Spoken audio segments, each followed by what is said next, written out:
പ്രിയമുള്ളവരെ, വചനജ്വാല 1719 ദിനത്തിലേക്ക് പ്രവേശിക്കുന്ന ഇന്ന് മെയ് 16 ശനിയാഴ്ച എല്ലാവർക്കും ഏറ്റവും നല്ല ഒരു സുപ്രഭാതം ആശംസിക്കുന്നു. പരിശുദ്ധ ദൈവമാതാവിന്റെ വണക്കമാസം 16-ാം ദിവസത്തിലേക്ക് പ്രവേശിക്കുന്ന ഇന്നത്തെ വചന വായനയിൽ എസെക്കിയേലിന്റെ പുസ്തകം 11-ാം അധ്യായം 1 മുതൽ 13 വരെയുള്ള തിരുവാക്യങ്ങളാണ് നാം ശ്രവിക്കുക.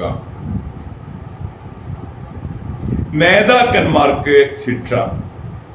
ആത്മാവ് എന്നെ ഉയർത്തി കർത്താവിന്റെ ആലയത്തിന്റെ കിഴക്കേ കവാടത്തിങ്കിലേക്ക് കൊണ്ടുവന്നു. അതാ അവിടെ 25 പേർ, ജനപ്രമാണികളായ ആ സൂറിന്റെ പുത്രൻ യാസിനിയായെയും ബെനായിയുടെ പുത്രൻ പൊലാത്തിയായെയും അവരുടെ ഇടയിൽ ഞാൻ കണ്ടു.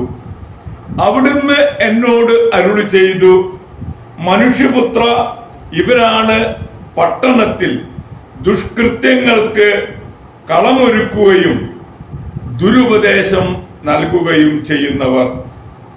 അവർ പറയുന്നു, നാം വീട് പണിയേണ്ട സമയമായിട്ടില്ല. ഈ നഗരം കുട്ടകവും നാം മാംസവുമാണ്. ആകയാൽ പ്രവചിക്കുക, മനുഷ്യപുത്ര, അവർക്കെതിരായി പ്രവചിക്കുക. കർത്താവിന്റെ ആത്മാവ് എൻ്റെ മേൽ വന്ന് എന്നോട് കൽപ്പിച്ചു, കർത്താവ് അരുളി ചെയ്യുന്നു എന്ന് പറയുക. ഇസ്രായേൽ ഭവനമേ, നിങ്ങൾ ഇങ്ങനെ വിചാരിക്കുന്നു, നിങ്ങളുടെ മനസ്സിൽ ഉദിക്കുന്നതെല്ലാം ഞാൻ അറിയുന്നു. ഈ നഗരത്തിൽ നിങ്ങൾ എണ്ണമറ്റ വധം നടത്തി, മൃതശരീരങ്ങൾ കൊണ്ട് നഗരവീഥികൾ നിങ്ങൾ നിറച്ചു. ദൈവമായ കർത്താവ് അരുളി ചെയ്യുന്നു, നഗരമധ്യത്തിൽ കൊന്നിട്ടിരിക്കുന്നവരാണ് മാംസം, ഈ നഗരമാണ് കുട്ടകം. എന്നാൽ നിങ്ങളെ ഞാൻ അതിന്റെ മധ്യത്തിൽ നിന്ന് പുറത്തു കൊണ്ടുവരും. നിങ്ങൾ വാളിനെ ഭയപ്പെടുന്നു, ഞാൻ നിങ്ങളുടെ മേൽ വാൾ വീഴ്ത്തും. ദൈവമായ കർത്താവാണ് ഇത് പറയുന്നത്. നിങ്ങളെ ഞാൻ നഗരമധ്യത്തിൽ നിന്ന് പുറത്തു കൊണ്ടുവന്ന് വിദേശീയരുടെ കയ്യിലേൽപ്പിക്കും. നിങ്ങളുടെ മേൽ എന്റെ ശിക്ഷാവിധി ഞാൻ നടപ്പിലാക്കും. നിങ്ങൾ വാളിനിരയാകും. ഇസ്രായേലിന്റെ അതിർത്തിയിൽ വെച്ച് നിങ്ങളെ ഞാൻ വധിക്കും. ഞാനാണ് കർത്താവെന്ന് അപ്പോൾ നിങ്ങൾ അറിയും. ഈ നഗരം നിങ്ങൾക്ക് കുട്ടകമായിരിക്കുകയില്ല, നിങ്ങൾ അതിലെ മാംസവുമായിരിക്കുകയില്ല. നിങ്ങളെ ഞാൻ ഇസ്രായേലിന്റെ അതിർത്തിയിൽ വെച്ച് വധിക്കും. ഞാനാണ് കർത്താവ് എന്ന് അപ്പോൾ നിങ്ങൾ അറിയും. നിങ്ങൾ എന്റെ കൽപ്പനകൾ അനുസരിച്ച് ജീവിച്ചില്ല, എന്റെ നിയമങ്ങൾ പാലിച്ചില്ല. നിങ്ങളുടെ ചുറ്റുമുള്ള ജനതകളുടെ പ്രമാണങ്ങൾ അനുസരിച്ചാണ് നിങ്ങൾ പ്രവർത്തിച്ചത്. ഞാൻ പ്രവചിച്ചു കൊണ്ടിരിക്കുമ്പോൾ തന്നെ ബെനയായുടെ പുത്രനായ പെലാത്തിയ മരിച്ചു. ഞാൻ കമഴ്ന്ന് വീണ് ഉച്ചത്തിൽ നിലവിളിച്ചു, ദൈവമായ കർത്താവേ, ഇസ്രായേലിൽ അവശേഷിച്ചിരിക്കുന്നവരെ അങ്ങ് പൂർണ്ണമായി നശിപ്പിക്കുമോ? ദൈവത്തിന്റെ തിരുവചനമാണ് നാം ശ്രവിച്ചത്. പ്രിയമുള്ളവരെ, ആഗോള കത്തോലിക്ക സഭയിൽ ഇന്ന് രക്തസാക്ഷിയായ വിശുദ്ധ ജോൺ നെപ്പോമുസനെ അനുസ്മരിക്കുന്ന പൊൻസുദിനം.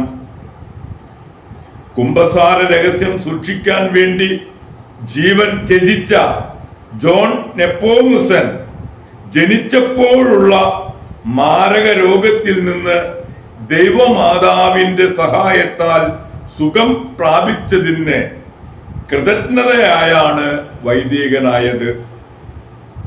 ദൈവശാസ്ത്രത്തിലും സഭാ നിയമത്തിലും ബിരുദം നേടിയിട്ടുള്ള ജോണിന്റെ പ്രസംഗങ്ങൾ സുമധുരമായതിനാൽ യുവജനങ്ങൾ തടിച്ചുകൂടിയിരുന്നു.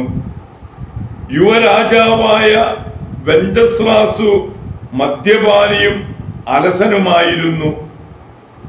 ജോണിന്റെ നോമ്പുകാല പ്രസംഗത്തിൽ അകിഷ്ടനായി മെത്രാൻ സ്ഥാനവും ചാൻസലർ സ്ഥാനവും വെച്ച് നീട്ടിയെങ്കിലും ഫാദർ ജോൺ സ്വീകരിച്ചില്ല. ഭാര്യയുടെ കുമ്പസാരക്കാരനായിരുന്നു ഫാദർ ജോൺ.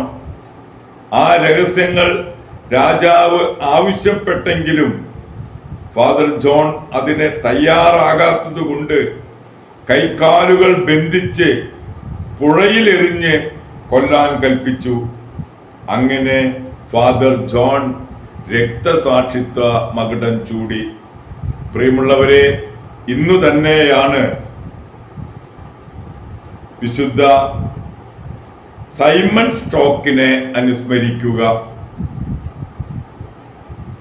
പരിശുദ്ധ കന്യകാമറിയം പ്രത്യക്ഷപ്പെട്ട് തൻ്റെ സ്നേഹത്തിൻ്റെയും സംരക്ഷണത്തിൻ്റെയും അടയാളമായി ഉത്തരീയം നൽകിയ വിശുദ്ധ സൈമൺ സ്റ്റോക്കിനെയാണ് ഇന്ന് നാം അനുസ്മരിക്കുക.